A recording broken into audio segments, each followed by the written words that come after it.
Muy buenas tardes, muy distinguidos amigos y compañeros de estos programas de la Sociedad Bolivariana.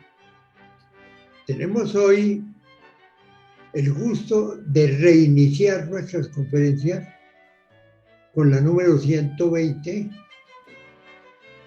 que indica ya un número muy considerable de la presencia que hemos tratado de sostener frente a las circunstancias que vive el país y sobre todo tratando de mover la inteligencia de la gente hacia el recuerdo del Libertador para seguir sus enseñanzas y apoyar definitivamente todos sus gloriosos planteamientos. Tenemos la esperanza de que este año podamos avanzar más en este propósito y por eso invitamos muy cordialmente a todos los amigos que tengan puntos de vista interesantes que nos lo comuniquen para facilitarles la presencia en este programa que ya vamos a convertirlo en algo que sea perdurable, no solamente como una parte de la televisión, de los recuerdos, haciendo una cosa que represente un auxilio al conocimiento de la historia del país.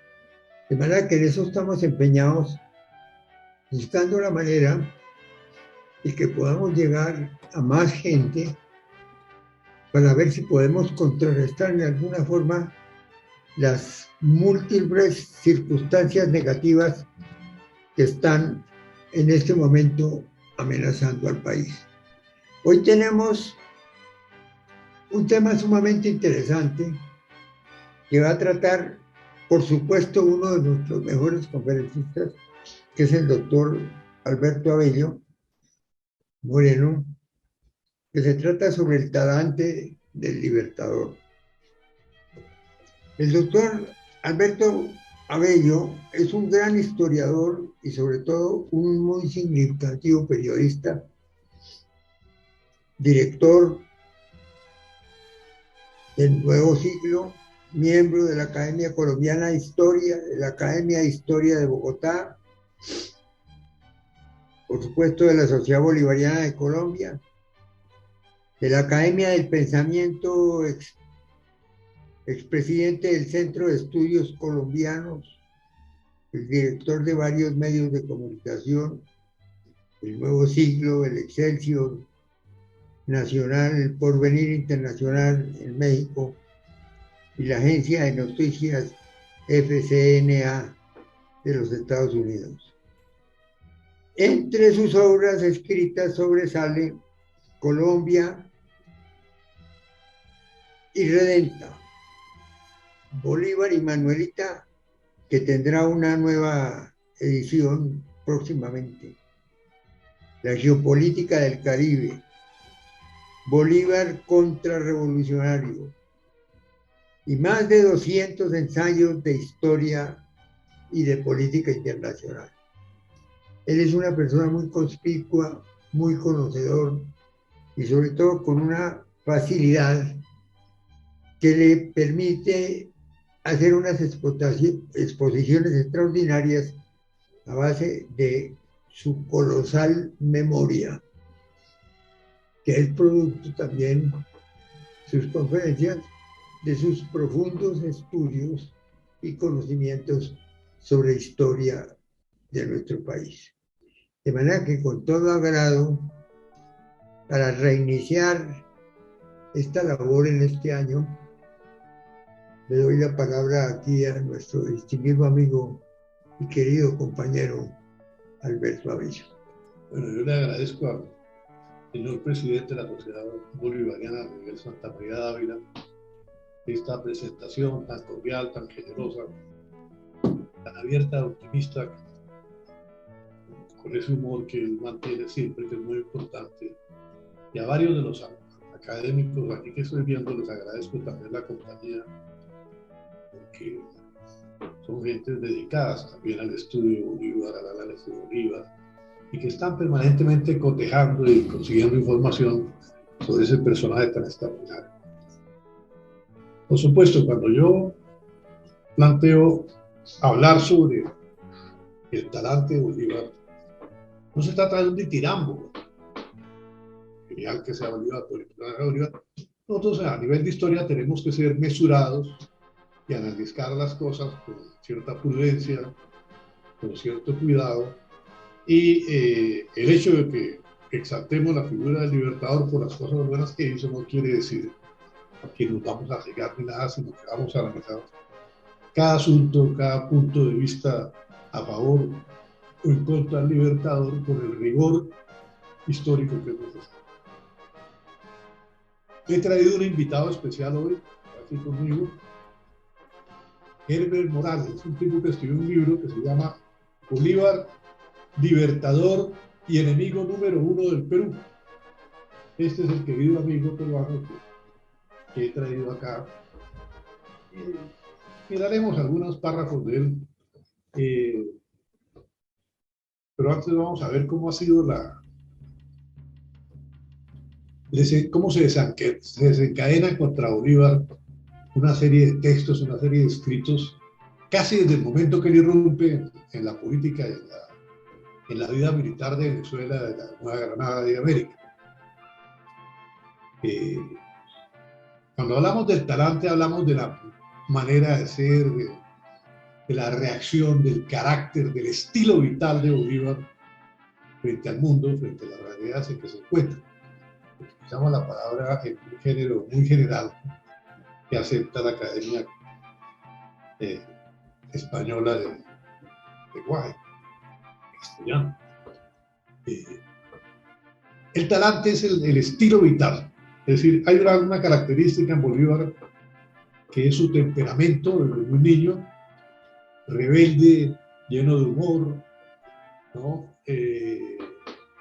Muchacho que se exalta fácilmente, que ríe, que no hace caso a sus profesores, que es huérfano, que ha perdido a su madre, que ha perdido a su padre, pero que parece ser, según psicólogos que han estudiado la vida de Bolívar, la madre deja una huella muy honda en su ser, la señora Palacios, porque ella era la que manejaba la finca, ella era la que atendía a los campesinos, a los comerciantes que iban por el ganado, los caballos, esas cosas, era la que mandaba. Incluso en algún momento algún psicólogo colombiano llegó a decir que Bolívar había confundido en cierta forma a la mamá con Santander. Santander era el que manejaba los dineros y las cosas y tal, hasta que después descubrió que estaba gastando más de la cuenta y le cogió cierta tirria, decía este personaje, este psicólogo. El hecho real es que todos sabemos que la pérdida de la madre, la pérdida del padre a tan temprana edad, pues esas faldas son terribles. Por eso estamos al tanto que fue llevado alguna vez al Consejo de Caracas por Clemente y otros agentes, porque no hace caso a nadie, no aceptaba ninguna autoridad. Y allá en el Consejo dictaminaron que prácticamente no sabía absolutamente nada de la formación clásica que le trataban de dar los profesores. Tenía profesores de los más eminentes, como por ejemplo don Andrés Bello, ¿no?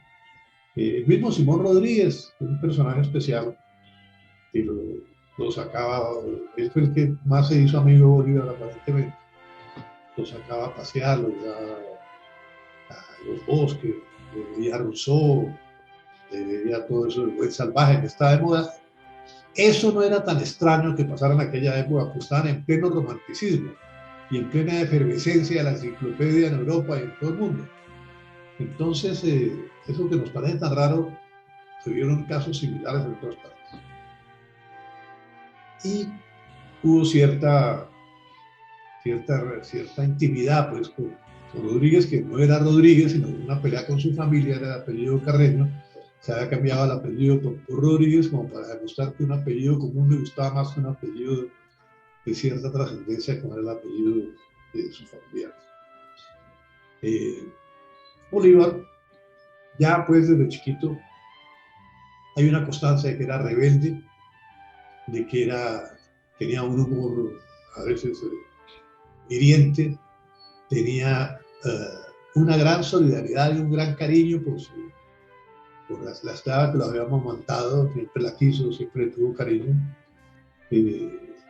Porque a pesar de que en aquella época, entre comillas, todavía quedaba la esclavitud, había una relación con la gente de raza africana, muy cariñosa en algunos casos. Las señoras le daban a amamantar a veces a sus niños, a las esclavas, ¿no? Entonces siempre tuvo un gran cariño y desde luego fue de las primeras que liberó. Entonces Bolívar, vemos que es un hombre benigno, no decimos que normal, que el más juicioso, que el más atento a todas las cosas, pero sí rebelde, agradable y que divertía mucho a sus tíos los palacios, con lo que parece que se entendía mejor. Entonces, pero quienes lo vieron en ese momento, nadie iba a pensar que Bolívar iba a ser el libertador de América, ni siquiera que América se iba a libertar, ni que iba a ser un hombre notable, ni nada, ¿no? Un personaje simpático que iba a heredar mucho dinero, iba a heredar una cierta prepotencia, que iba a ser, tener honores por el rango de su familia, por los deberes que tenía su familia, porque en aquella época el que tenía una hacienda, el que había fundado un pueblo, adquiría no solo beneficios, sino también obligaciones. Tenía que servir, tenía que ayudar a la iglesia, tenía que hacer una serie de cosas, tenía que a veces hacer justicia mayor, cargo que ocuparon varios de sus antepasados, ¿no? Y el origen noble, como el de Bolívar, en aquella época implicaba servicio, es decir, servirle a la sociedad y tener una dignidad personal, un decoro personal, una actitud ante la vida diferente a la masa, porque tenía deberes y porque debía sentir un cariño especial por, digamos, su país. Se ha olvidado casi totalmente por ahí, de repente Nietzsche, algunos todavía lo recuerdan, ¿qué sostenía el Imperio Español en América realmente? ¿Por qué fue lo que hizo que durante 300 años el Imperio Español subsistiera, que hubiera un orden, que se hubieran hecho tantas ciudades o más de las que hicieron en Europa durante muchos siglos, de que se hubiera avanzado en un grado increíble en encontrar unos seres humanos casi en el primer día de la creación, como sea el conde de Keysen, y elevarlos después a una dignidad espiritual y humana inmensa, que eso se ha olvidado? Pues esto es importantísimo porque los que sostuvieron el Imperio Español básicamente, que era tan grande, tan extenso, fueron la aristocracia criolla, que de su bolsillo pagaba la defensa de estos lugares, que su bolsillo conseguía barcos, cosas para defender estos sitios. Y eso lo hacía la familia de Bolívar, la familia de Sucre, la familia de muchos otros próceres, siempre estuvieron al servicio de la monarquía, de la causa americana. ¿Por qué? Porque un continente de este tamaño, que era América, el Caribe, todas las islas, pues una tropa tendría que ser gigantesca para poder enfrentarse a los adversarios del Imperio Español, que surgieron inmediatamente de esa forma. Cromwell mismo estuvo mirando ahí tenía unos mapas allá en Londres, y él estableció que había que tomarse las pequeñas islas americanas para poder proteger a su flota y para poder amenazar la flota española y para poder avanzar después sobre el resto. Pero como no tenía casi gente para ese servicio militar, él se apoyó en grupos de religiosos ingleses, ¿no? Por eso San Andrés habla en inglés de casualidad, porque él los mandó para allá, los mandó a Providencia y todas las cosas. Y estos estuvieron ahí hasta que fueron expulsados por un almirante español, pero quedaron algunos ahí, que yo recuerdo, y además después van a estar en otras zonas de América, y algunos van a seguir a Estados Unidos y van a fundar un estado, Providence, creo que lo fundaron ahí. Entonces ya Inglaterra tenía los puestos sobre lo que era el Imperio Español. También el Imperio Español se constituyó con un fundamento muy especial de la Iglesia Católica.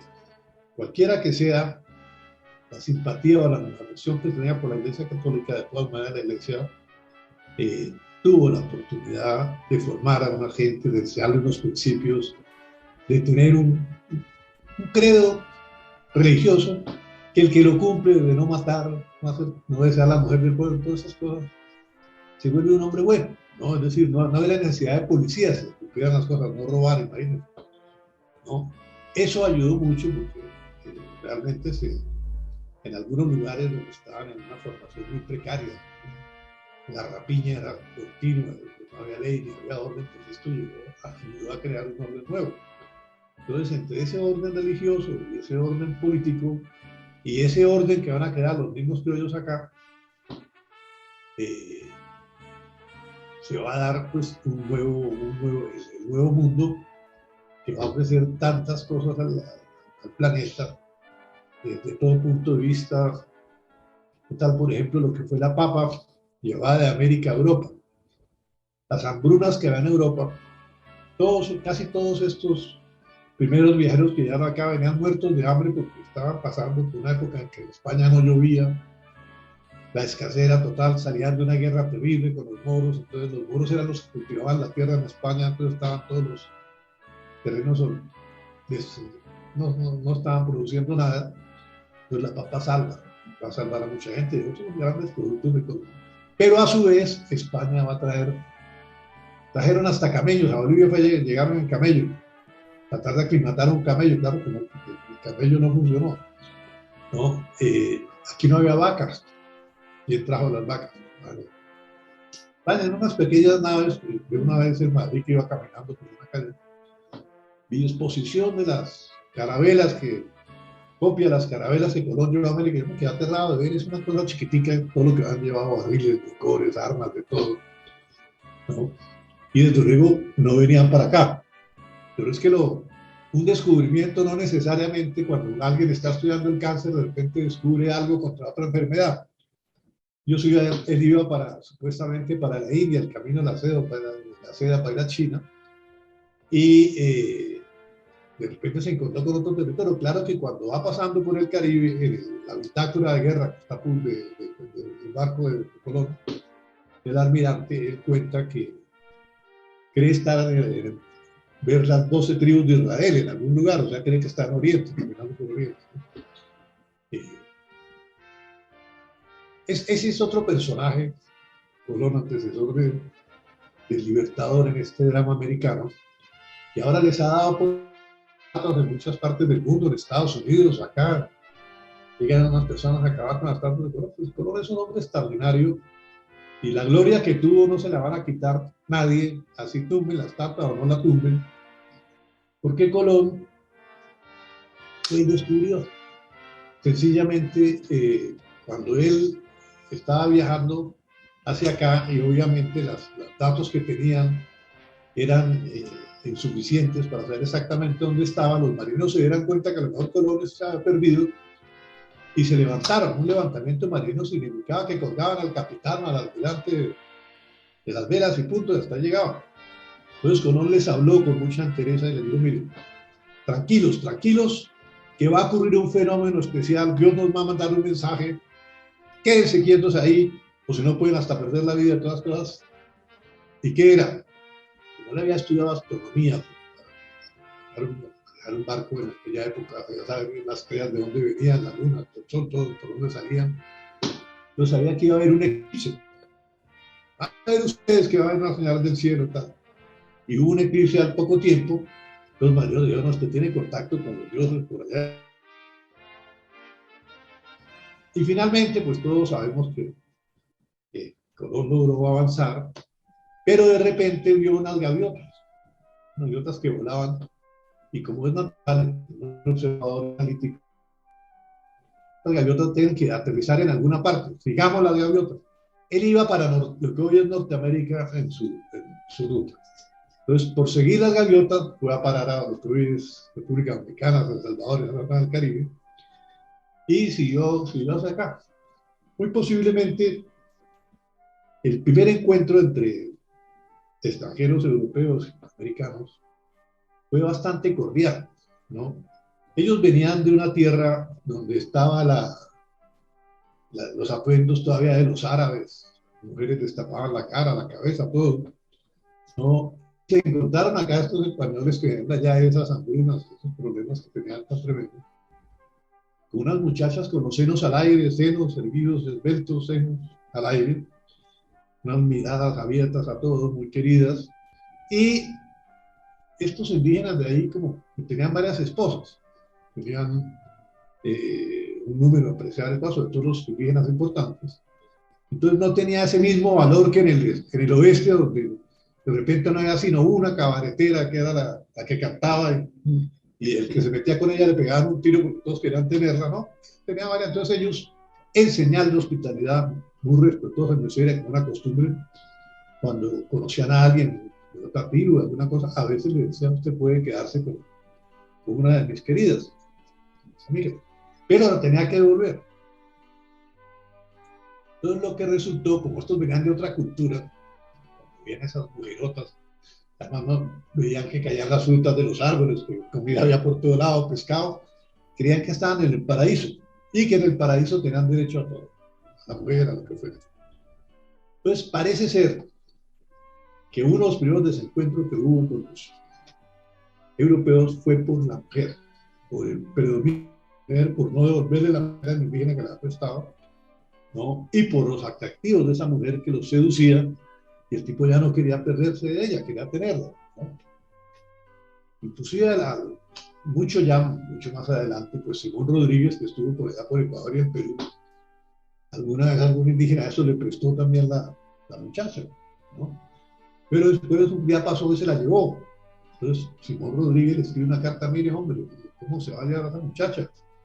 Yo también la necesito para lo mismo que usted la necesita, vuélvame a la mandar. Estos contactos entre Europa y América, lo que trajo Europa, lo que llevó a América, esto es muy interesante porque se trajo de todo y se llevó de todo. Ya en las zonas donde eran más avanzadas las tribus indígenas, pues tenían un calendario superior al romano, ¿no? Que se lo dieron de regalo a Hernán Cortés, era de jade, y lo hizo a un lado, el jade no tiene ninguna importancia, ¿no? Como el oro para ellos, como tal, no tiene importancia, porque era para los ritos y las cosas mezcladas con otros metales, las que era para viajar al otro mundo. Entonces, nos encontramos que había en algunos lugares una cultura mágica en América superior a la cultura europea, que había un calendario superior al que tenía Roma, que en algunas partes se hacían operaciones del cerebro. Había una cultura organizada, numérica, un imperio que era el imperio de los incas, extraordinario, ¿no? Los aztecas también tenían un gran imperio, pero a su vez, como era cultura mágica, ellos querían ablandar a los dioses que aquellos estaban contra ellos, entonces sacrificaban niñas inocentes de 12, de 13 años. Entonces había un mundo muy especial que no pudo enfrentar la fuerza del español que tenía la influencia de Roma. Cuando España estuvo también sometida a Roma, ustedes recordarán que Julio César estuvo precisamente en España y que allá tuvo un sueño alguna vez y llamaron a una pitonisa a que interpretara el sueño de César, que estaba muy preocupado, que había soñado que había hecho el amor con su mamá. Entonces para él eso era muy nervioso, muy angustiado. Entonces la pitonisa le dijo, mire, no se preocupe, usted sabe que la madre también es la tierra, usted va a dominar la tierra con los hijos. Pero César en aquella época ya se sentía un hombre muy mayor, de 40 años. Aquella la historia lo había dejado.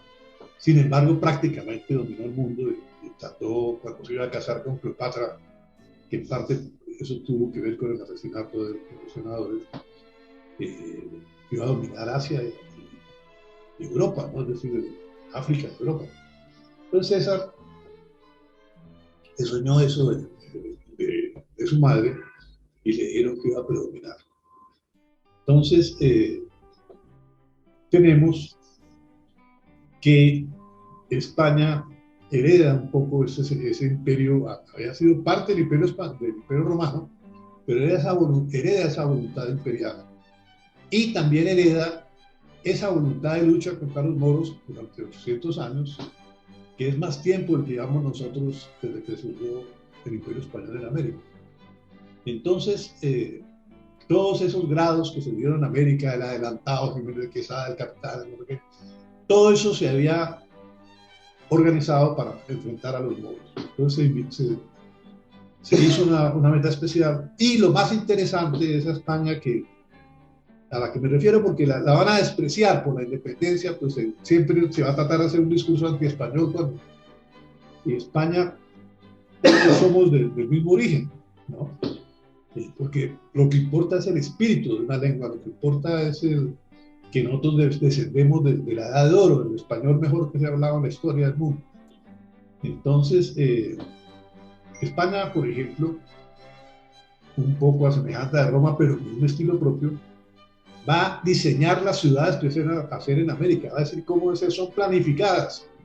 Bien, ustedes van a Cartagena, la parte pequeña de Cartagena colonial es perfecta, calles angostas para que la gente no lo reciba el sol directamente, para que haya cierta sombra, aleros para que se puedan resguardar del agua, murallas para protegerse de los enemigos. Es una ciudad hecha con todo precioso.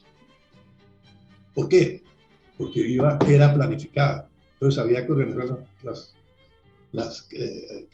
ciudades de una manera, había que hacer cuadriculado en la plaza principal, había que darle lugar para la iglesia, pero había que darle el lugar también para el seminario, para el colegio. Pero no bastaba dejar el lugar, había que tener unas fincas que produjeran para que eso se pudiera mantener. Entonces se pensaba en todo.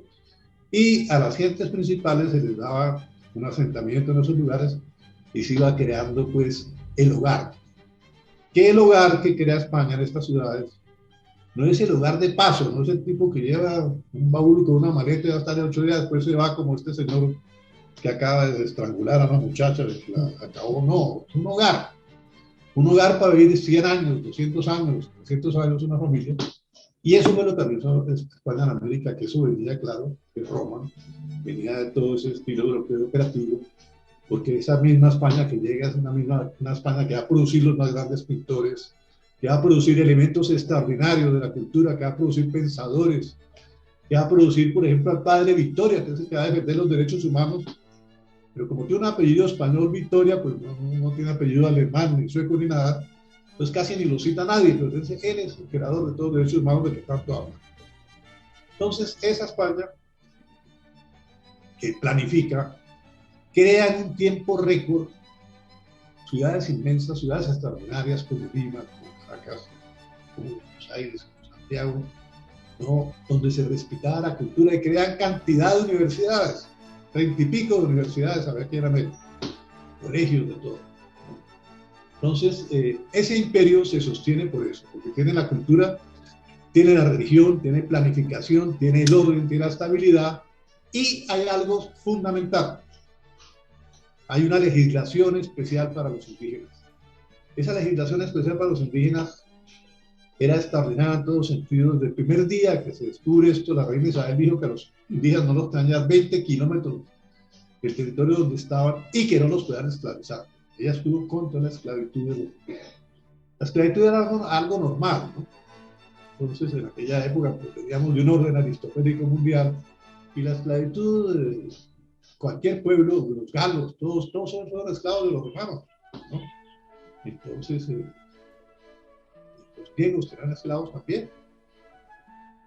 Entonces tenemos que ella prohíbe que el indígena, y el padre Victoria, pues sí es extraordinario, pues, Carlos V convoca a ese gran consejo de sabios, pues se va a establecer que los indígenas, por su debilidad, deben ser protegidos, deben ser defendidos por el Estado. Luego, después, ya en tiempos de la República, vamos a decir, no, todos son iguales, ¿no? Porque hoy tenemos un Ministerio de la Igualdad, creo, ¿no? Está comenzando. Está comenzando. Entonces dijeron también, todos son iguales.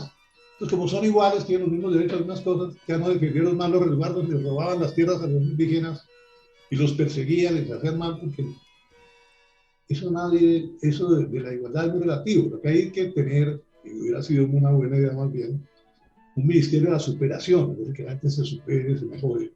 Pero ¿qué pasó en la Revolución Francesa? Allá fue donde más hablaron de la igualdad, ¿no? Rousseau fue de los que más habló de la igualdad. Pero como no la podían lograr, resolvieron hacerla por lo bajo, como degollando y pasando por la guillotina a la gente notable, a la gente importante, a la que le toma un gran odio y una gran rabia. La reina, por ejemplo, una señora, estaban un día gritando, María Antonieta gritaba la previa allá en la plaza de París, es muy bonita, por cierto, y decían, queremos pan, queremos pan. Entonces la reina, que no entendía qué era lo que estaba pasando, y no había pan. Entonces, ¿por qué no piden tortas? Dijo, pensaron que era que estaba burlando de la gente y eso le cogieron un odio terrible. Y contribuyó ese chiste a la guillotina, a la pobre, ¿no? Inclusive dicen que estaba en la celda y le pasaron el cadáver del peluquero al que lo habían guillotinado y que ese día se le puso blanco el pelo del terror tan terrible que le dio a la reina. Bueno, entonces, como no pudieron elevar a la gente de abajo, lo que hicieron fue guillotinar a los de arriba. Esa era la igualdad ante la muerte. Entonces, Bolívar, precisamente, dice, es imposible hacer a los seres iguales. Lo que sí pueden tener es iguales derechos, iguales oportunidades, iguales instancias de productividad. Pero cada cual es un mundo, cada cual los estímulos de la vida lo van a hacer de una manera o de otra. A Bolívar, esto que hemos estado hablando, y lo he hecho adrede, todos estos aspectos de la vida colectiva en la hispanidad, en América, en el mundo, los había analizado, los había estudiado, había tomado en cuenta muchos factores de esos, con la diferencia que él considera, sabiendo en su vuelo interno que España había sido grande en su momento, él considera que para que esta república no sufra una reconquista, hay que romper totalmente con España. Quizás esa es la falencia mayor, pero en parte tenía razón, porque se perdió la oportunidad, como si la tuvo Inglaterra y los Estados Unidos, de romper el ciclo histórico, pero seguir amigos, seguir comerciando, seguir haciendo cosas y tal, ¿no? Eso se perdió. El Bolívar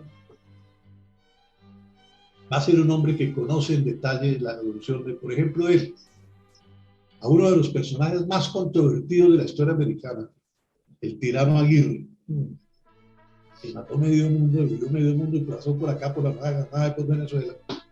Él fue un conquistador de la época y él pensaba que él se debía elegir el rey él, que era un hombre que tenía una espada y por eso consideraba que podía desafiar a la realeza. Él consideraba que era un antecesor de la independencia. Pero la corona tuvo la capacidad, la habilidad, que no la ha tenido la República, de instaurar el orden, de instaurar la justicia, de instaurar inclusive un gobierno de jueces. La primera audiencia acá es un gobierno de los jueces. La gente se olvida que audiencia no es jueces, ¿no? Que no resultó tan bueno. Algunos de esos jueces salieron engrillados después para España por haber abusado del poder, por haber hecho una serie de cosas y tal. Y por eso les digo que sabes que el peor gobierno posible es el gobierno de los jueces. Por desgracia aquí, con esto problema de que tenemos tantas cortes, se está creando una especie de gobierno de los jueces. De repente hay un juez que resuelve legislar. Entonces el orden establecido se quebranta, pero en aquella época eso no era posible y se establece un orden. Eso sí que es importante, que ese orden que se ha establecido, eso permitió que América creciera, se desarrollara como los países de mayor desarrollo del mundo en aquella época, ¿no? Quedando ciudades donde eran selvas, quedando universidades donde no había nada, donde era analfabetismo total. Entonces, esto sí fue extraordinario lo que se hizo, pero va a ocurrir un fenómeno, que es la enciclopedia, primero la independencia de los Estados Unidos, ¿no? La cosa del té, los norteamericanos se separan por ese impuesto, porque piden, bueno, les pagamos el impuesto, pero denos una representación proporcional en el Parlamento inglés. No, señores, ustedes son muchos y mañana van a hacer más que nosotros, y no los dejaron. Entonces, frente a eso, el ejemplo de la independencia de Estados Unidos, pues claro que caló en América, pero lo que más caló, como cosa curiosa, fue la Revolución Francesa. Y el hecho de que en América hubo Revolución Francesa. Todos recordamos que en Haití llegó la guillotina francesa, mataron primero a los estancieros franceses que dominaban en el país, después se agarraron negros y mestizos, y finalmente los mestizos con Petión acabaron con los negros y se tomaron el poder. El papá de Petión era de ojos azules y la mamá era negra. Este Petión va a ser amigo Bolívar y va a ser muy importante, porque sin la ayuda de Petión posiblemente Bolívar no había podido volver a Venezuela como llegó. Dos veces lo ayudó, la primera en la misión, la segunda lo volvió a ayudar. Entonces, pero la experiencia de Haití, pues nadie se acuerda de Haití ni nada, que el único país que tuvo Revolución Francesa que acabó con la élite dirigente de Haití. Eso produjo pánico en toda América. Nadie quería que se repitiera lo de Haití porque habían acabado con las élites en todas partes. Entonces, en América, frente a la Revolución Francesa, incluso frente a la guerra norteamericana por factores religiosos, las clases dirigentes eran totalmente contrarias a invitar a Estados Unidos, a invitar a Francia, a invitar a uno de esos, a invitar a Haití, menos que nada. Entonces, quizás los que mayores partidarios del rey eran los indígenas americanos, porque les protegían la ley de Indias, porque les protegía la corona frente a las brutalidades de sus amos, o de sus vecinos, que tenían las jerarquías en las ciudades y la ley. Ellos eran todos partidarios del rey. Entonces, el que va a cambiar la historia, definitivamente, pues sí es Napoleón. No hay nada que hacer. Napoleón se toma España, el Fernando VII pelea con el padre, se trataron una especie de golpe de estado, finalmente Napoleón se lo lleva para Bayona, y va a quedar acéfala esta América que en 300 años había tenido un rey, había tenido un orden, había tenido una religión, había tenido un derecho, había tenido una organización social, política, jurídica, cultural de todo tipo. Algo asombroso. Queda acéfala. Y los indígenas siguen creyendo en su reino. Las clases dirigentes siguen creyendo en su rey en su mayoría, pero hay unos pocos personajes pequeños que dicen, no está la oportunidad de hacer la independencia de una vez de esta región, y entre esos está Bolívar. Bolívar es muy joven, no es el más importante, no es el más destacado, mucho menos, ¿no? Es un oficial joven que se ha hecho amistad cuando lo manda la Junta de Caracas a Inglaterra, hace amistad con Francisco Miranda, que era un personaje que era amigo conocido de su padre, de algunos de sus parientes, y con el que tenía la prohibición de parte de los del Consejo que se viera con él, pero es el primero que va a tratar y es el que lo va a llevar con la nobleza inglesa y lo va a vincular a la masonería, cosa que aunque muchos autores le atribuyen una gran importancia a ese evento en el partido Bolívar, Bolívar se reía de la ceremonia de la masonería, de ser persona luego de que en su vida estuvo poco tiempo, pero claro que la entidad como tal se influyó en la independencia de América también, porque al ser internacionales, anteriores, pues lograron a veces la ayuda de uno de los principales jerarcas de Estados Unidos, la mayoría de los presidentes fuera de Kennedy y otros más han sido masones. Entonces, Bolívar, ya sabemos el incidente famoso del canciller, según don Andrés Bello va a entregar en vez de las credenciales que le había entregado, va a entregar las órdenes que le daban, que era defender al rey, defender y buscar la manera de que Inglaterra apoyara la defensa de la Junta, que se ha creado en defensa del rey, como se ha creado en toda América y primero en España.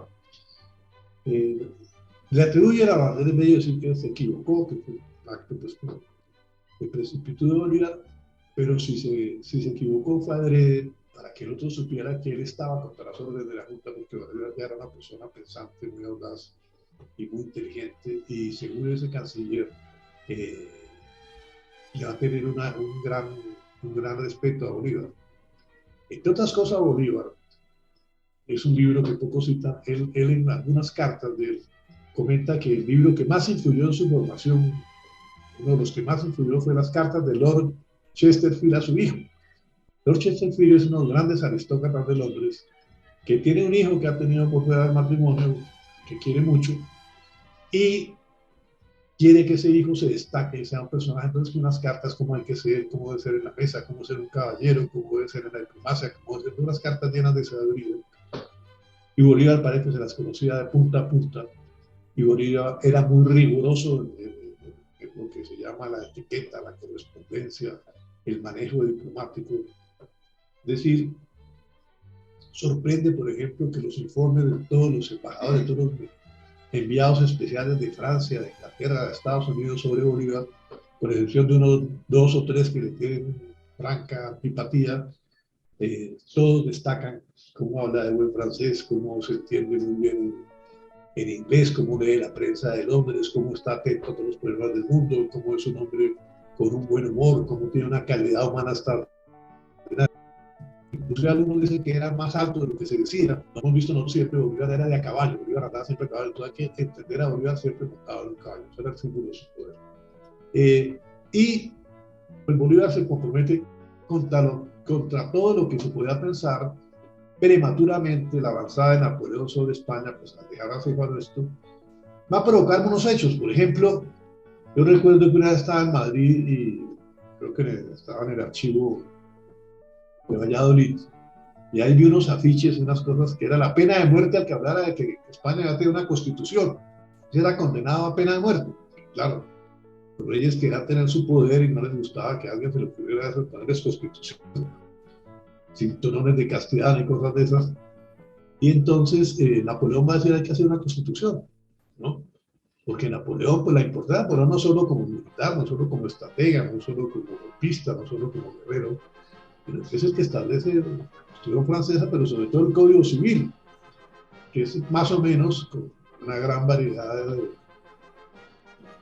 propuestas y de rigor jurídico y castellano que don Andrés Bello hizo y que rige entre nosotros. Es decir, es casi más importante la Constitución porque es el que rige las relaciones comerciales, sociales, matrimoniales, todo en nuestra vida cotidiana, ¿no? Entonces, Napoleón quiere una constitución para España, va a poner un rey, y obviamente los que se oponen a Napoleón van a establecer en Bayona, no, van a establecer en otras partes del país. En Bayona están los de Napoleón, y esto va a conmover a toda América, que de repente se fundan unos grupos de defender los poderes del rey, de defender las leyes, todas estas cuestiones, y en América también van a decir vamos a hacer constitución. Y por supuesto ya sabemos cuál fue el país, las constituciones copió, innovó, fue la Nueva Granada. Mariquita tenía que tener su constitución, Cartagena tenía que tener su constitución, Bogotá tenía que tener su constitución, Popayán, es decir, todos querían tener una constitución y un paisito, no olvidemos eso, y un paisito chiquito para ellos manejar, ¿no? Entonces, y el resto de América también quiere tener constitución, porque hemos sido delirantes en eso, creer que una constitución cambia un país, cuando son los hombres, las costumbres, los grandes gobernantes los que cambian un país, pero aquí creemos que el hombre nace bueno y la sociedad lo encadena, como decía Rousseau, porque eso quedó como enclavado en el alma colectiva americana. Bolívar no creía tanto en eso. Bolívar no creía tanto en el buen salvaje y cosas. Él creía que la ley iba a ser implacable, él no quería transar la ley, que fue lo que hizo Caracas con Coro. En su primer manifiesto se opone a eso. Dice, si Coro hubiera sido sofocado, pues Coro no hubiera podido amenazar al resto de Venezuela, no hubiera podido después acabar con Caracas. Entonces, la primera república de Venezuela se va a liquidar porque transaron la ley, porque se debilitó el régimen que se ha establecido. Y lo interesante de Bolívar, que lo hemos dicho y no nos cansaremos de decirlo, es que él de las derrotas, del naufragio, de esas tormentas terribles que él saca lecciones, él analiza por qué me pasó. ¿No? Lo contrario de hoy en Colombia, de Venezuela y tal, que no saben ni por qué llegó Chávez, ni por qué llegó el otro aquí, ni por qué pasó tal cosa, ni cuáles fueron sus errores, nada, no hay capacidad de autocrítica ni de análisis. Entonces Bolívar, el primer rasgo fundamental de su talante es la capacidad de autocrítica, inclusive de sus propios errores. Bolívar en la Primera República de Venezuela declara la guerra a muerte. Él piensa que si se fusila a unos cuantos españoles, a unos cuantos canarios, a unos cuantos realistas, los demás, la gente del pueblo se va a asustar y se va a ir para el otro bando. Fue todo lo contrario. El intento de Bolívar de la guerra a muerte, que era contestación a la guerra a muerte que ya estaban librando los españoles, sobre todo la subversión realista, es el fracaso más grande de Bolívar. Porque el pueblo se puso del lado de los insurgentes que estaban a favor de España. Entonces Boves y todos estos personajes se volvieron populares, el pueblo los quería, ellos, Antonanzas, todos ellos, y cometían patas de crímenes, entraban a Valencia, hacían una fiesta, amarraban a los dueños de las fincas, de las haciendas, los podían allí a mirar la fiesta, y después estaban bailando con las mujeres, se borrachaban, y después le hacían con ellas, después mataban a todos. Pues a Bolívar le toca contestar esa guerra terrible con guerra a muerte, pero lo hace por decreto, lo hace de frente, lo hace con una autoridad, no de esa manera terrible que lo ven estos agentes ejecutando en medio de la embriaguez y en medio de la locura colectiva. Entonces Bolívar, de todas maneras, comprende que se equivocó. Y comprende otra cosa muy importante en ese manifiesto de Cartagena, que es que los americanos no están preparados para derrotar a los tercios españoles, que aquí no había los tercios, pero a los soldados que mandaban, a los militares que mandaban. Entonces él va a decir, hay que traer mercenarios. Y ahí es donde vemos nosotros, por ejemplo, el poder digamos, de penetrar en la mente del otro, de dominar al otro, de atraer al contrario, que tenía Bolívar tan terrible, de su gestión sobre los demás. Hay un caso especial, que es mencionado por algunos historiadores, que es el de Blanchi, un pirata, amigo de Bolívar, que le había contratado. Una vez en un barco, cuando iba a Haití, una ofensiva contra unos buques de la Armada Española. Sucre estuvo, se cayó en el mar y estuvo tenido, naufragó en el barco que iba de un barril y sobrevivió después de haber estado en el sitio de Cartagena, donde también estuvo Bolívar, y otro pirata lo sacó de ahí que no tenía mucho Bolívar, de milagro. Pero Blanchi, cuando Bolívar, la Primera República, después de que entrega Miranda a Bolívar, se lleva, creo que 24 o 27 cajas de plata de las iglesias de Caracas para continuar la guerra con esos dineros que el pueblo había dado cuidadosamente a la región, pero que se iban a emplear ahora en armas para la misma causa de defensa del pueblo. Blanchi de repente se va, abandona las costas donde estaban, y Bolívar se queda viendo cómo los barcos de Blanchi se van con el dinero, con toda la posibilidad, la única posibilidad que tenía de seguir la guerra. Entonces inmediatamente con otros compañeros partidos de independencia siguen el barco, lo alcanzan en alguna parte, pero son ellos 3 personas que van con él, ¿no? Frente a dice que él se está pagando por la derecha todo lo que le deben, de las jornadas en que ha ayudado a la independencia y tal. Y entonces Bolívar discute y habla y promete y regatea y negocia y consigue que le devuelvan el tesoro. Esto muestra esa capacidad de sugestión, esa capacidad de penetrar en los demás, de confundir, de atraer en un momento dado de desesperación a Bolívar, porque eso sí ya es una prueba.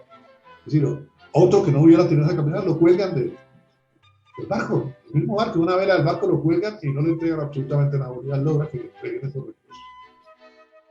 Esto lo pone un autor venezolano muy bueno como ejemplo del poder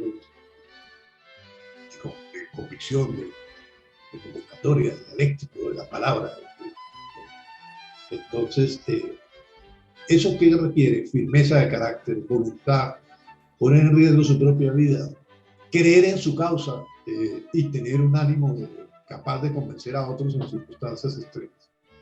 Entonces, este Bolívar que vemos por primera vez con la Chía ahí, en ese caso, es un Bolívar que tiene ese don, esa capacidad de desatar una tempestad de repente frente a sus contrarios y atraerlos aún así.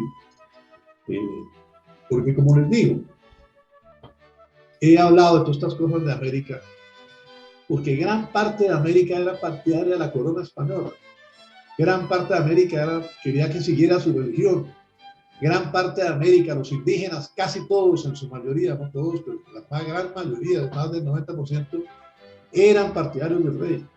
Es decir, los verdaderos enemigos de la monarquía del Imperio Español eran muy pocos. Pero Bolívar va a convencer después, va a luchar y va a derrotar a todos aquellos que se oponen a sus propuestas en un grado pues sensacional. Porque el momento histórico en el que vive Bolívar no está quizá madura la fruta todavía para morderla, como dicen, ¿no? Pero Bolívar se anticipa porque él siente que hay que aprovechar la oportunidad histórica que le presenta. Entonces él, en ese sentido, él y unos pocos visionarios se captaron una realidad que era que ese momento de crisis, si no se aprovechaba, pues tardaría 100, 200 años más la independencia. Entonces Bolívar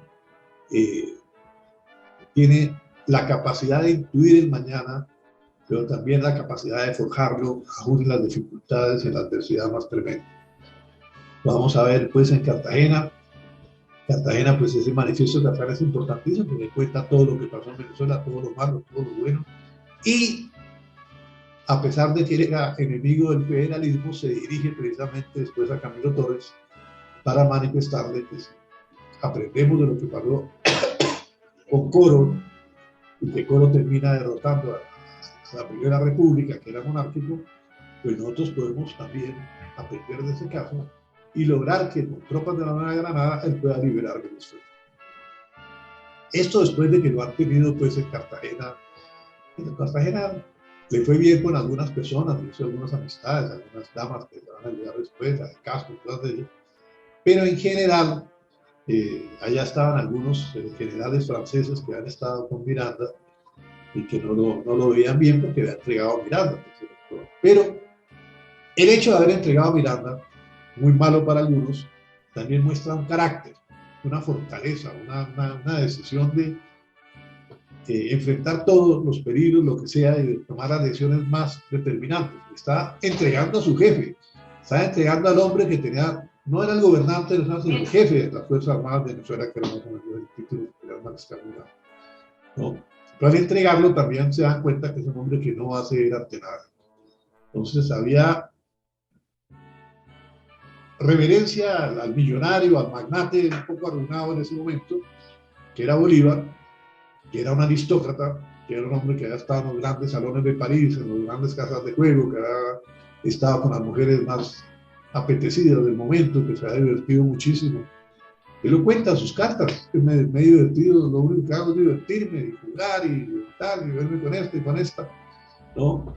Pero también está el hombre que ya frente a la crisis mundial que se vive, toma partido y toma grandes decisiones y las plantea ante el mundo. Es decir, lo primero es que este joven, bueno, es muy joven, bisoño prácticamente, plantea públicamente en esas cartas, en esos discursos, en esos manifiestos, cuál debe ser el mundo en que él quiere vivir, qué es lo que se quiere lograr, qué es lo que quiere combatir y qué es lo que debe conseguir. Ese es el talante de un personaje dispuesto a luchar contra todo, a enfrentarse a todo y que no le teme a la confrontación con nadie, es decir, dialécticamente se siente en la capacidad de debatir con el que sea sus ideas y propuestas.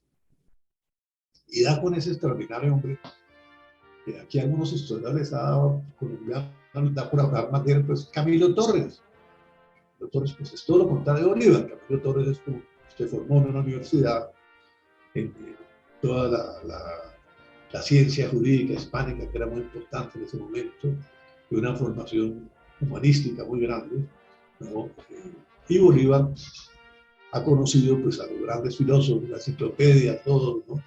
Pero no conoce a Suárez, no conoce a los más distinguidos, ni a Santo Tomás mucho. Lo cual es interesante porque todas esas fuentes religiosas también han salido las más grandes utopías, incluso la misma utopía comunista, ¿no? Tomás Moro y todas esas cosas, ellos van a inflamar un poco toda la utopía socialista y comunista. Bolívar no tuvo esa influencia, pero sí tuvo la influencia total de la enciclopedia, ¿no?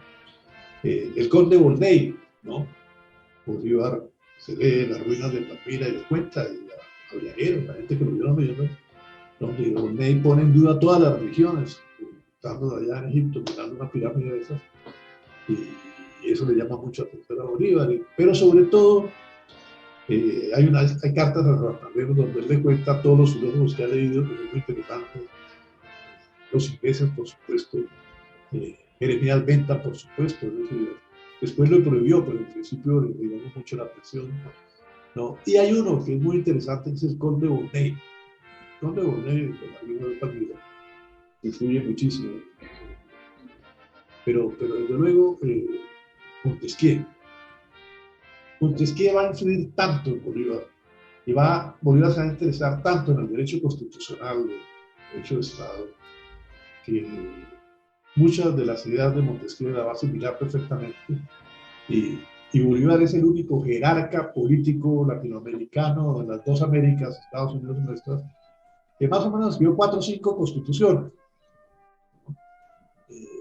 donde él se inspira muchísimo, y ese está su talante político tan interesante, en el modelo inglés, donde hay un rey que reina pero no gobierna. Él quería crear unas instituciones, unas cosas que fueran las que manejaran los países en América, pero obviamente eso era más difícil, más complicado, ¿no? Pero no vacilan a hacer el intento.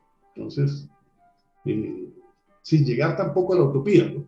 Es decir, él no cae en la utopía, pero él cree y considera que los americanos pueden llegar a gobernarse. Considera que se puede instalar una autoridad, que se puede instalar una nueva legitimidad. Considera que se pueden formar unos jóvenes dentro de unas familias que sirvan para ser senadores de repente permanentemente y que no los puedan sobornar, porque a lo que más teme Bolívar es a la tendencia de mucha gente a la corrupción, a la deslealtad, a la manipulación de la gente inferior, de la gente socialmente menos favorecida, y él quiere elevar a todos, pero elevarnos con metodología, con inteligencia. ¿A quiénes va a elevar más Bolívar? Y ahí vemos, es un señor prácticamente feudal. Sin embargo, él le da entrada a la negritud. Todo esclavo que se presente al ejército de liberación es libre automáticamente, ¿no? Y esto es algo extraordinario en aquella época, porque él era estanciero, en ese momento tenía todavía esclavos, ¿no? Sucre tenía también esclavos, pero ellos no, ellos le dan la libertad a todo el que ingrese y después, claro, ya a todas las personas que quieran que formen la república. A su vez, Bolívar, porque Bolívar lo vemos que está atendiendo toda clase de problemas, le toca atender toda clase de situaciones políticas diferentes, a veces contrapuestas. Bolívar toma en materia de minería unas decisiones en Perú que son contrarias a las que toman Venezuela, o diferentes a las que toman Ecuador o en la Nueva Granada, según las circunstancias, porque a él le toca gobernar en una extensión de muchísimos kilómetros, distancias, climas, situaciones distintas y organizaciones sociales diferentes dentro de un mismo esquema imperial. Entonces Bolívar, algunos dicen que se contradice porque hizo una cosa en una parte y otra cosa en otra. No, es que las circunstancias exigían, por ejemplo, él no podía hacer una política contra las textileras del Ecuador en Quito, porque eso era lo que daba trabajo a miles y miles de personas del pueblo, ¿no? Pero él sí podía en otras partes que llevaran textileras de Europa y ponerlas a funcionar para que hicieran uniformes, hicieran cosas de esas y tal. Entonces, si uno no toma la diversidad de los problemas que le tocó manejar a Bolívar de todo tipo, no lo va a entender. Pero, ante todo, él va a ser un elemento enemigo de la revolución, enemigo de la destrucción del Estado, enemigo de la anarquía, enemigo de la rapiña, enemigo de todos aquellos que quieren establecer el desorden. Es decir, intentar a Bolívar colocarlo como el campeón de la gesta destructiva en América, todo eso pues es algo imposible. Él consideraba que al establecer una constitución, esa constitución establecía el imperio de la ley, el compromiso de la legalidad, de la legalidad y la legitimidad de todos los gobernados, que debían respetar eso fuera. Hay personajes que se dedican a atacar a Bolívar. Tengo aquí este libro, como les dije, que había invitado a este amigo peruano, Herbert Morote, ¿no? Es una cantidad de catilinarias contra Bolívar. Y resulta que en pequeña escala otros personajes dicen lo mismo Bolívar en Caracas, lo mismo Bolívar en Santa Fe, Bogotá, lo mismo Bolívar en el sur, Lo mismo Bolívar en Quito, lo mismo Bolívar en todas partes, porque Bolívar tuvo que tomar decisiones muy trascendentales, algunas veces muy duras, pero tenía que hacerlo. Este personaje dice, la independencia del Perú fue únicamente la eliminación de España como fuente de poder político. Y decimos poder político y no económico ni social, porque para un trabajador de las minas del campo, es decir, la mayoría de las personas del siglo XIX, fue exactamente igual que la propiedad estuviese en manos de un español, de un inglés o de un criollo peruano. Es decir, ellos sostienen que la gesta que libra Bolívar es una gesta de las élites, pero que las gentes de abajo se quedaron igual, ¿no? Y no es así, porque precisamente de donde llega Bolívar va a volver la esclavitud, va a estar en contra de la esclavitud. Entonces eso hay que no se debe olvidar. Sin embargo, en el Perú, Sucre, en la batalla de Ayacucho, tenemos las tropas de chilenos que están con él, las tropas de argentinos, las tropas de colombianos, las tropas de venezolanos, los ingleses, tal. Del otro lado están los españoles y están los indígenas peruanos y bolivianos del lado del rey, librando la última gran batalla con el general Valdés y con el virrey hacia una contra la independencia de Sucre valor la independencia de toda la América. Entonces, esta es otra falacia que está diciendo este señor, pero es bueno leerlo.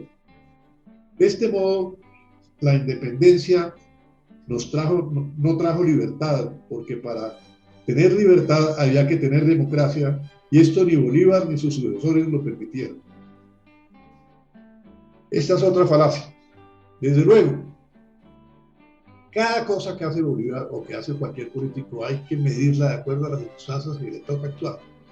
Bolívar no estaba en Suiza, Bolívar no estaba en Dinamarca, Bolívar estaba en una América convulsionada e incendiada de punta a punta, y la anarquía era por todas partes. ¿Qué mayor anarquía que todas las ciudades de la Nueva Granada casi querían tener una constitución y hacer una guerra la una contra la otra, que se hizo la guerra?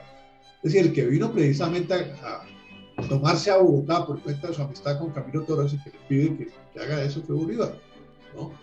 Y a su vez Bolívar le pide, ya cuando le dan tropas y tal, que le van a las tropas para que vaya a liberar a Venezuela, le pide que antes vaya a Santa Marta, que es el puntal realista más fuerte de ese momento, pero Bolívar desobedece las órdenes y resuelve más bien atacar a Cartagena, que era más importante y que tenía cañones, tenía armas, tenía dinamita, tenía pólvora, tenía de todo. Y allá se encuentra con un amigo que ya había conocido, que era Coronel Castillo del Castillo, que se va a oponer a las cosas de Bolívar, y va a lanzar una cantidad de cargas de artillería que no hacen mella a esas murallas también construidas. Y después le dice a Castillo, bueno, unámonos. Castillo no quiere unirse con él, lo odia, porque lo odiaba hasta ese momento Santander, porque ya había tenido ya como se había conocido. Entonces, vemos un Bolívar que después de haberse tomado Bogotá, después de haber lanzado el manifiesto, todo eso, se va para Jamaica, y en Jamaica casi se confiesa de casi que le toca pedir limón en todos los. Entonces, esto que se escribe acá.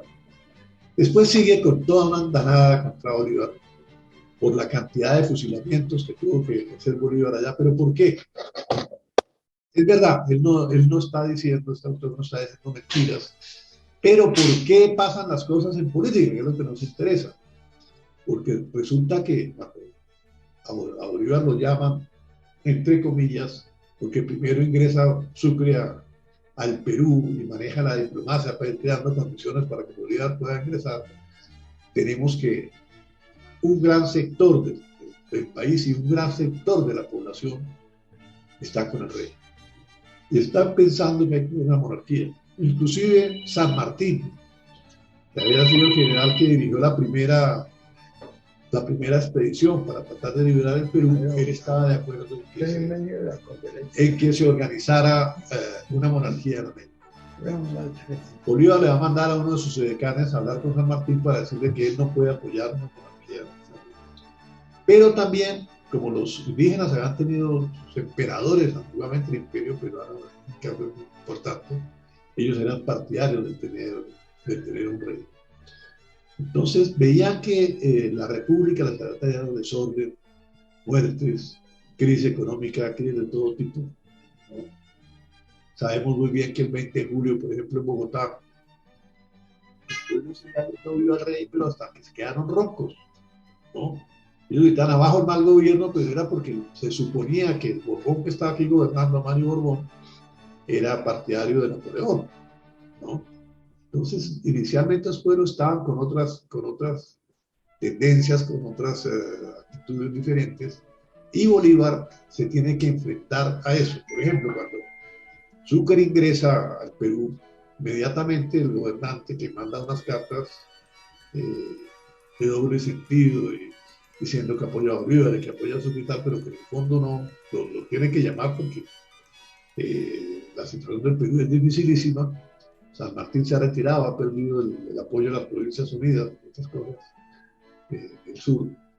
Entonces, necesitan a Bolívar, pero no lo quieren, muchos de ellos. Otros lo van a adorar, lo van a querer, va a haber una imagen de Bolívar extraordinaria, pero un gran sector de la población que era realista quiere volver a ser realista. Como ya les digo, San Martín y una serie de gobernantes efímeros que tuvo el Perú son de corte realista. Esos gobernantes se van a poner a Bolívar. Incluso hay personajes como Lamar, de menor cuantía, que maneja un ejército en ese momento, por si acaso Bolívar le va mal, atacan al mismo Bolívar en un momento dado, ¿no? Bolívar comprende esta situación, es muy hábil para la diplomacia, y ahí maneja la diplomacia con una inteligencia, y tiene a Sucre que logra que el Congreso en un momento llame a Bolívar, que en un momento se hagan estas cosas, que en un momento logran desocupar Lima con las tropas que tenían, porque iba a ser atacada por la flota española, por fuerzas españolas, y era mejor desocuparla. Y finalmente hay un episodio genial, que es cuando Bolívar le había dado órdenes a Sucre, que era su máximo comandante, su máximo jefe militar, de que tratara de no dar la batalla mientras él llegara, ¿no? Que Bolívar quería, como general que era, como caudillo que era, quizás dar la batalla definitiva para sellar la independencia de América. Pero los tiempos corrían muy rápido y Sucre le toca darla, y Bolívar acepta que si le toca darla la de él, porque Sucre quería una estrategia de movimiento muy rápido, de ataques muy especiales, de trampas muy bien diseñadas y uso de sus recursos espectaculares. Y es así como Sucre da la batalla de Ayacucho y culmina, pero claro, dependiendo siempre de Bolívar, logra la hazaña pues de derrotar a un ejército europeo de los mejor armados del mundo que había luchado contra Napoleón. Pues esto es la mayoría de edad de América. Desde ahí se demuestra que no estábamos preparados, pero pudimos, como dice la gente, ¿no? Se pudo acabar con el poder europeo en América y con la ayuda, desde luego, Inglaterra en eso juega un papel importantísimo, la ayuda de los ingleses es fundamental. Más de 6.000 hombres ingleses estuvieron ayudando a Bolívar a lo largo de esa guerra. Cuando Morillo llegó con 10.000 españoles. Pero es que además eran algunos hijos de Lores, algunos eran hijos de los grandes personalidades como Wilson, de las grandes personalidades del Parlamento inglés, y gente de la aristocracia. Los holandeses también, gente de primera, que iba a ponerse a las órdenes de Bolívar, que estaba dispuesta a hacerlo. Creo que un sobrino de Iturbide también estuvo por ahí buscando compañía con Bolívar, y gente de la más ilustre y de la más distinguida se sentía animada de estar al lado de ese gran hombre. Y los diplomáticos que llegaron acá y se acreditaron, escriben a Inglaterra, a las cancillerías: mire, este es el hombre más grande que hemos conocido. Esto es un hombre extraordinario, tiene una cultura, tiene unas maneras, tiene una sobriedad intelectual, tiene una inteligencia, tiene una capacidad de hablar sobre todos los temas, tiene una memoria prodigiosa. Ahora di cuenta, están hablando de militar, los ascensos, ese es el cojo, ese tal. Y ese otro, ese fulanito, ese no sirve para nada, ese tal. Se sabían los nombres de todos sus soldados, de los que han hecho hazañas, de los que han cometido delitos. Ese ya lo nombré, ya estuvo robando, no lo nombré nada, ¿no? Que además, bueno, Bolívar era un temperamento franco, a veces decía cosas terribles sobre la gente en su propia cara, cosas que había hecho. Una vez estaba, todo es muy conocido aquí en Bogotá, estaba en la zona presidencial, allá en la finca que le han regalado a General Santander por sus méritos, su merecida. Y de repente Santander se paró para ir a hacer una diligencia chiquita. Y Bolívar riéndose, por fin me tocó algo del empréstito, ¿no? Porque acusaban a Santander de que se había quedado con una parte del empréstito, cosa que nunca se comprobó. Pero esos chistes que él hacía, cuenta el sobrino de Bolívar que Santander lo oyó y que se puso lívido de la rabia. Entonces se va a explicar después muchas actitudes de Bolívar y de Santander de uno por el otro. Inclusive, hoy que se habla de la liberación de la mujer, que se habla de la independencia de la mujer, de que no le da la importancia que debe tener, Bolívar nombró a Manuelita Húzar, la nombró en todos los grados, la fue nombrando y Sucre la tuvo que nombrar coronela por las hazañas que había tenido en Ayacucho, donde ayudaba a las gentes más débiles. Entonces, hasta en el amor, Bolívar innova. Y hace a esta mujer de una gran importancia. Hay una carta de Santander que dice que la defiende hasta la muerte, ¿no? Y aquí le manda una carta, una de tantas que tenía yo a la mano. Dice: Cuartel General de Ibarra, 2 de noviembre de 1829. 29, se muere en el tren. Un año antes de Antes su de la muerte. muerte. Mi adorada Manuelita, mi amor, tengo el gusto de participarte con Alviricia en la conclusión del Tratado de Paz con el Perú. Fue firmado y ratificado el 22 de septiembre para dar así la anhelada paz a la Gran Colombia. Próximamente salgo en camino hacia Popayán. Muy pronto nos veremos. Estoy terminando un oficio que enviaré al Ministerio de Relaciones Exteriores para prevenir el Consejo de Ministros que suspendan toda negociación sobre monarquía y de que el próximo Congreso va a decidir sobre los intereses de esta nación. Quiero firmemente que estas disposiciones acaben con esa odiosa propuesta que empaña la gloria de la libertad. Porque usted dice que Bolívar era monarca. Guárdame en tu corazón y cuéntame pormenores de la política. Diré que pienso firmemente en apoyar a Sucre como mi sucesor. Ojalá sea respaldado por todos. Bueno, él era muy franco, y también escribió a Santander, que era amigo de Sucre, compañeros, que iba a nombrar a Sucre para que lo sucediera. Desde ese momento, pues Santander se erizó, que fuera Sucre. Pero no había otro que tuviera prestigio en todos los países de América, es decir, ahí no había nadie más que pudiera hacer, ¿no? Entonces Bolívar en esa carta le cuenta a Manuelita porque él le da una importancia al tema y le dice: ojalá sea respaldado este deseo de derivar a Sucre al poder. Te ruego prepares algo de esas intrigas que me interesa mucho por el futuro de la Gran Colombia. Es decir, ella le decía a otros generales, a otros coroneles y tal: mi amor, espérame con el ansia que te digno amarte. Soy siempre tu más fiel amante, de alma y corazón, Bolívar. Entonces vemos el amor, la pasión, la intriga. Es decir, con esta carta puede escribir una novela, cualquiera la puede escribir inmediatamente, y cómo manejaba Bolívar el poder.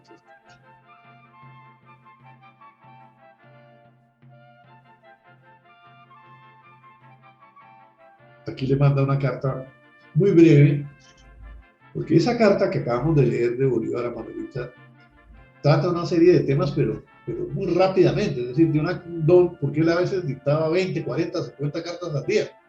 Tenía 3 secretarios dictándole mientras leía y hablaba con otra persona. Entonces dice: mi querido general, es así.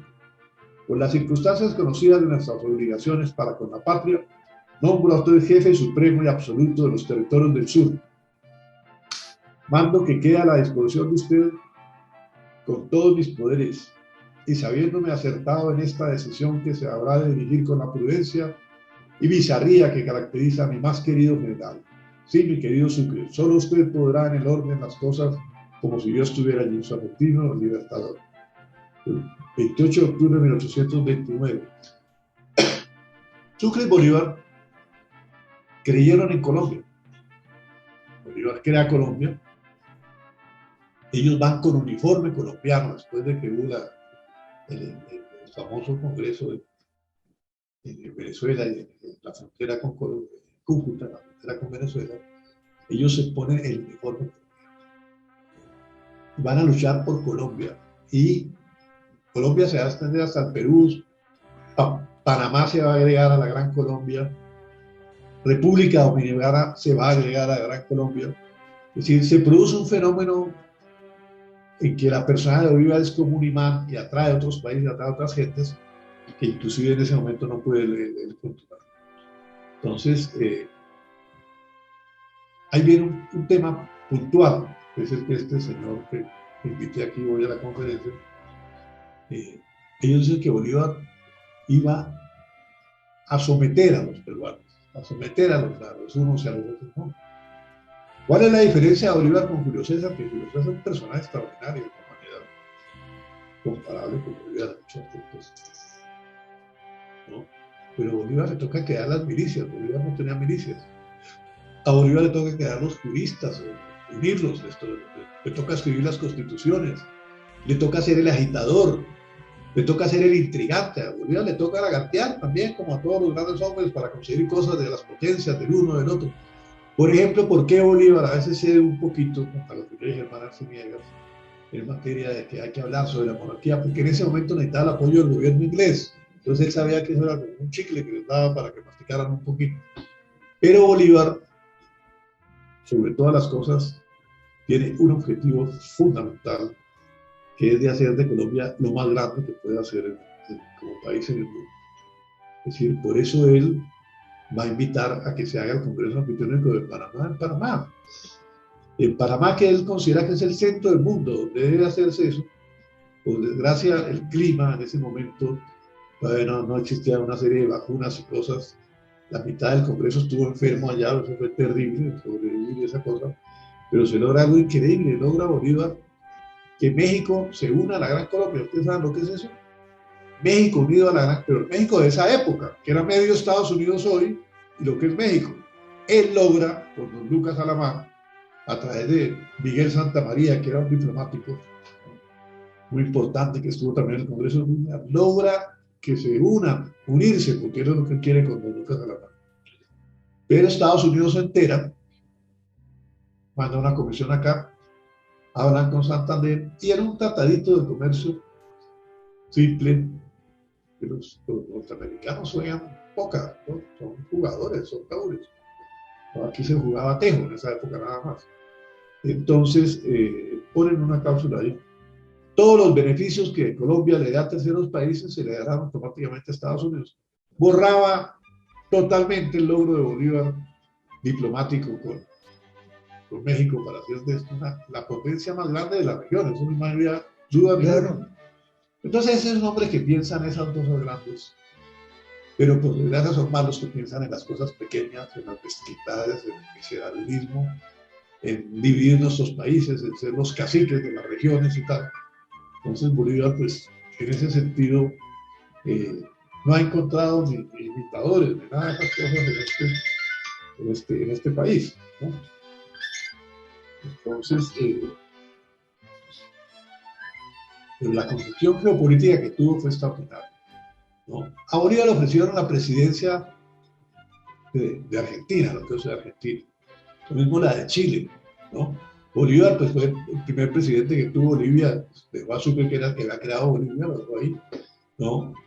Entonces, nadie en América, pero nadie puede rivalizar en gloria con Bolívar, y mundialmente tampoco, que ningún personaje de la historia ha logrado que sea aceptado por los pueblos, no por su superioridad militar, sino por su inteligencia, por su verbo, por su capacidad diplomática, por su generosidad espiritual e ideológica. Es decir, Bolívar quiere elevar al ser humano, quiere darle dignidad y libertad, y quiere sobre todo darle responsabilidades, porque él entendió y aprendió que cuando él a los esclavos los libertaba y recibía parroquianos en su ejército, los disciplinaba, el ejército era una universidad. Entonces la institución más importante para Bolívar era la universidad. la universidad del ejército, la universidad donde se le inculcan valores espirituales a los hombres, dignidad a los hombres, espíritu de servicio, se les consagran muchos aspectos de la cultura y tal. Entonces, la escuela, él apoyó a la cátedra, a todos aquellos sistemas educativos, se esforzó por darle becas a todos los que tenían a sus padres prisioneros, es decir, hizo por la cultura lo que nadie había hecho en América, pero sobre todo consideraba que el ejército tiene una misión que es formar hombres del pueblo para servir a la sociedad. Entonces, con Bolívar, las Fuerzas Armadas tienen que tener una respetabilidad, tienen que tener un fuero militar, tienen que tener una categoría social, una respetabilidad que deben ser imparciales y sobre todo deben sofocar cualquier intento de caos, de violencia contra la sociedad. Es decir, no se puede trazar la ley, es decir, es algo que nosotros heredamos de Bolívar y que queremos hoy devolverle a los militares con toda la fuerza y la convicción que pueden tener, porque en últimas siempre es una compañía de militares que pone el pecho la que salva a veces una civilización. Entonces, aquí tengo otras cartas, otras cosas, podríamos alargarnos muchísimo, pero yo creo que en estas reuniones pensemos sobre lo que hemos tratado y no nos espantamos tanto y comprendamos hoy sobre todo la grandeza y el sentido práctico de lo que hizo Bolívar, es decir, dar los leyes, dar un ejemplo, dar autoridad, ¿no? Defender a la mujer, dar un papel importante en la sociedad, crear nuevas repúblicas, crear constituciones. ¿Qué otro gobernante en el mundo ha escrito unas constituciones? Pero además liberó a los pueblos para darle la constitución, darle la libertad, ¿no? Entonces yo creo, como les dije al principio, yo no quiero hacer un mitirambo de Bolívar, mucho menos, ¿no? Pero veo difícil que haya un personaje. Hoy contemporáneo nadie se puede comparar con Bolívar. Y solo algunos personajes, unos grandes personajes, como Julio César, por ejemplo, desde luego, Alejandro, ¿no? Se puede comparar con este hombre. Pero sobre todo recordemos que esas enseñanzas de Bolívar están vivas, debemos aplicarlas, debemos luchar porque se restablezca el fuero militar de nuestros militares, nuestros soldados, los tribunales militares cuyas leyes deben ser más duras que las de los civiles, ¿no? Que se devuelva la dignidad al funcionario público, que se combata la corrupción. Bolívar, eso que fusilaron en Bolivia gente porque eran corruptos. Entonces hay que volver a estas cosas, mirar hacia esos ejemplos históricos, porque hay que entender que Bolívar gobernó en medio de grandes crisis. Y hoy en el mundo estamos volviendo a las grandes crisis. El mundo está cambiando, se hunde bajo nuestros pies el mundo y tenemos que tomar medidas radicales y fuertes. Y cada cual tiene que defender su pedazo de derechos, su pedazo de república, su pedazo de dignidad, su pedazo de orden, para que todos unidos podamos salvar este país que va por el despiporre total. Muchas gracias. Magnífico. Excelente exposición, mi querido Alberto. Como siempre, ha sido algo muy iluminante y muy interesante para que todos tomemos nota de ese pensamiento del libertador. Lo que tú has traído aquí en esta conferencia es fundamental. Es un análisis muy cuidadoso y muy profundo de la personalidad de Bolívar y sobre todo de su influencia en la historia de América. Es decir, hasta dónde le dio gloria a nuestro continente el libertador Simón Bolívar, cuando creó ese sentimiento de solidaridad alrededor de un personaje verdaderamente trascendente e importante. De manera que te agradezco profundamente tu presencia y los invito a los queridos amigos para dentro de 15 días. Vamos a ver con quién contamos para hacer una conferencia lo mejor posible para que podamos seguir con este entusiasmo, estos planteamientos que tenemos que crear y sostener con unos volúmenes de historia que son únicos, porque son una interpretación de lo que uno lee en la historia contada por los historiadores. De manera que lo que nos aporta Alberto Abello es verdaderamente trascendente y yo creo que se lo debemos agradecer profundamente porque en realidad es algo que es muy trascendente para la interpretación de la historia y sobre todo para la programación del futuro. Quiero invitar a los amigos a ver qué comentario quieren hacer. ¿Quién quiere decir algo? Notaría Miguel. A ver, claro. Miguel. Armando Barona. ¿Sí?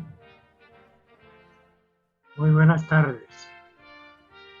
Hombre, estoy emocionado de oír al querido colega Alberto Abello. Siempre es emocionante oírlo.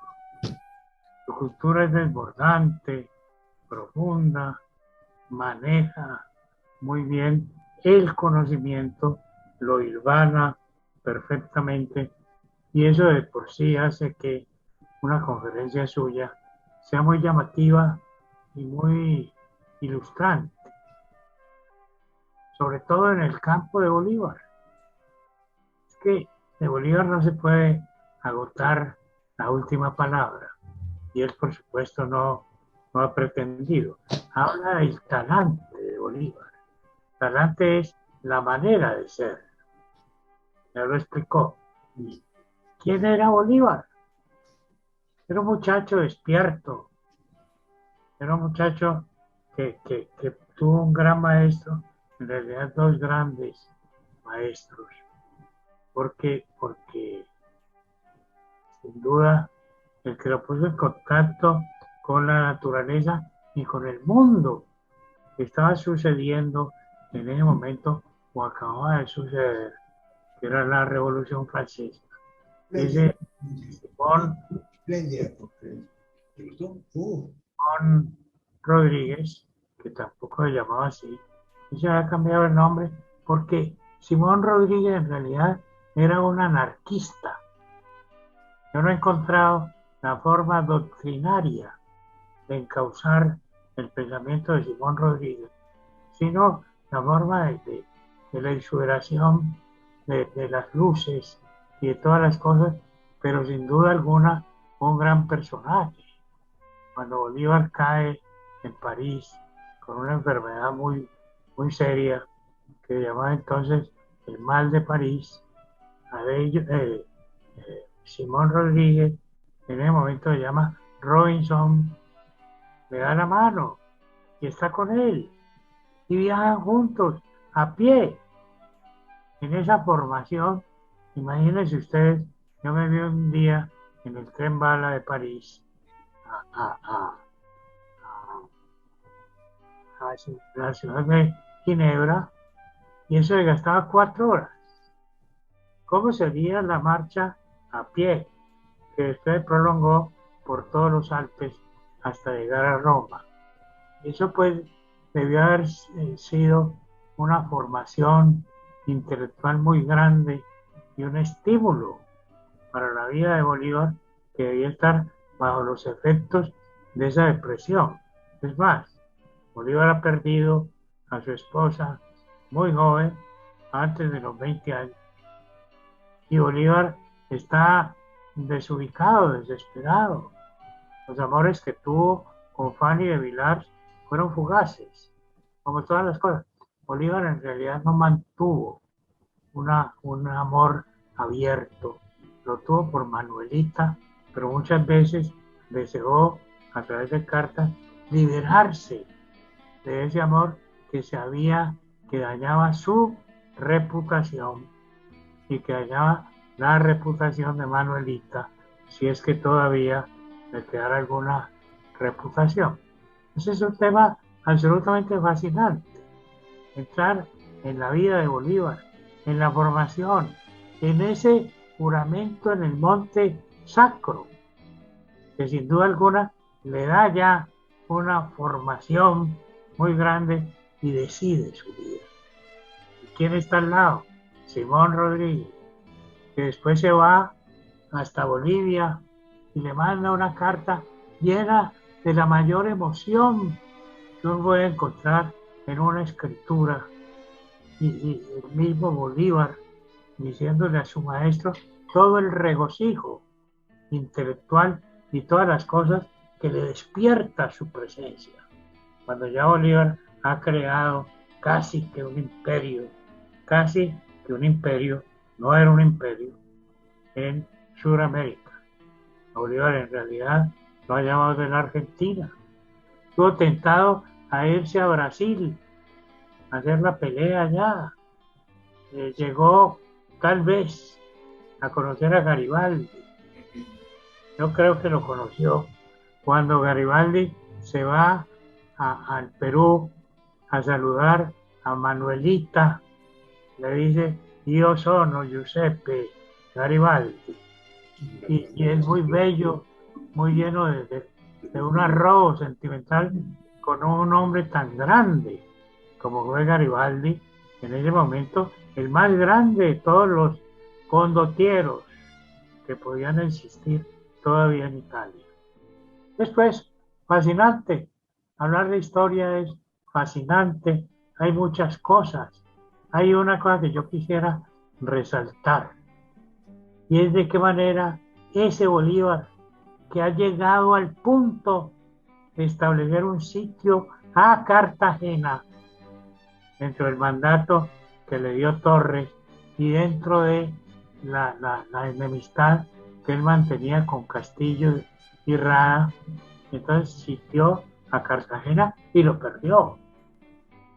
Entonces le tocó salir de Cartagena en ese barco con el pirata y todo eso, en esa historia que es absolutamente fascinante, hasta llegar a la muerte de aquel esclavo llamado Pío, a quien matan pensando que era Bolívar en su misma hamaca. ¿Y qué pasó allí? Que fue Morillo el que pagó unos sicarios desde Venezuela para ir a matar a Bolívar en Jamaica. Ese es un punto muy importante y extraordinario en la vida de Bolívar. Pero lo que llama mucho la atención, Alberto, es ver de qué manera Bolívar, sin un libro que le acompañe o que le alumbre en la noche, sin nada, escribe la Carta de Jamaica, que demuestra el gran genio y el mismo pensamiento que siempre tuvo y que mantuvo en la Constitución de Bolivia. Ese mismo pensamiento lo esboza él desde Jamaica, de modo que tenía realmente una formación intelectual, democrática, absolutamente sí, democrática, y una vocación de jefe de Estado. No era el guerrero, sino el jefe de Estado que miraba cómo debía ser el desarrollo de una república recién formada. No quiero extenderme, quiero felicitar al querido amigo Alberto por su magnífica, como siempre, me emociona. La tuya muy buena también, te felicito. Gracias. Muy buena, ambas muy buenas. Doctor Miguel, estaba fuera de sonido. Interesantísima la conferencia que hemos oído hoy. Ha sido indudablemente una de las buenas que nos ha presentado el doctor Alberto Abello. La de hoy nos trae a la memoria nuevamente todo lo que es la historia de Bolívar, su grandeza, su importancia, no solo para Colombia, sino para América y para el mundo. Es indudable que Bolívar es inagotable para la historia nuestra y seguirá haciéndolo. De manera que eso es lo que hoy nos ha demostrado y nos ha traído a la memoria el doctor Alberto Abello. Gracias a usted, presidente, por haberlo invitado para esta conferencia, que es una enseñanza muy importante y que seguirá haciéndolo. Muchas gracias. Siempre es un deleite escuchar las conferencias que dicta el doctor Alberto Abello. No solamente por la forma tan amena que lo hace, sino por la profundidad de sus pensamientos.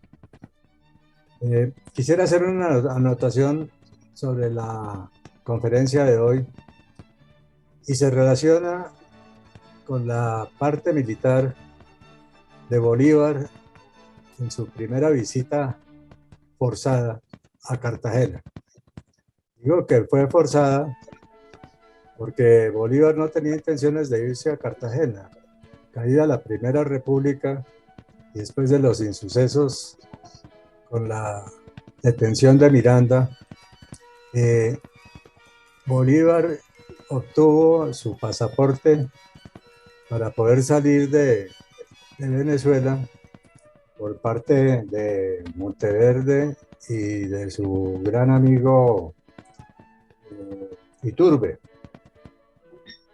Eso y la forma como fue apresado Miranda cayó muy mal dentro del estamento militar venezolano. Y cuando Bolívar llega a Cartagena, que fue a finales de octubre, ya en Cartagena había una gran cantidad de militares venezolanos que habían huido precisamente ante el temor de las represalias que podía sufrir por parte de Monteverde.